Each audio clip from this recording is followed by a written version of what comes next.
Okay, so this used to be retaking guard in a different kind of way, but now it's kind of like Eddie Bravo's jailbreak. I'm not as flexible as Eddie Bravo, but I'm going to show you a way to do a jailbreak without being super flexible, and then I'm going to show you how to do an ultra jailbreak.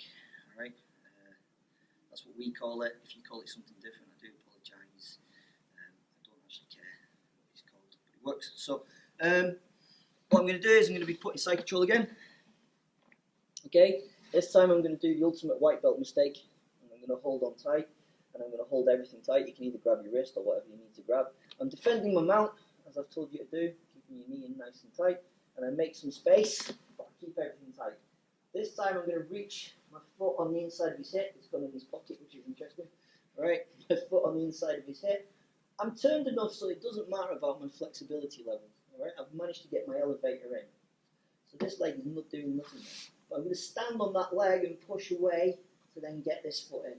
And normally I go to half guard from here.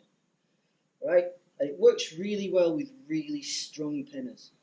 Yeah, they have to use a smearing technique to smear you into the floor. The more they smear you into the floor, the more accessible inside that hip is. If they're more BJJ orientated and the knees are close to your hip, then you have to do the jailbreak that Eddie Bravo does. Now, I'm not that flexible, so I wouldn't attempt it at this range. With someone who's more smeary, so he'll be pushing and might have this leg out back and stuff, this means that I can start to make space to get that foot under that hip. Once that foot's under that hip, I can push everything away and get back to half guard. Okay, so that's kind of like a jailbreak, but not. What I'm going to teach now is I'm going to teach like the ultra jailbreak. I call it an ultra jailbreak. It might be called something different, but I use this a lot myself.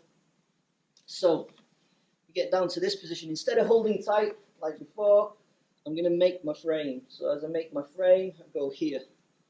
Okay. As I go here, I'm going to push everything away in the frame, and I go knee slice. Yeah.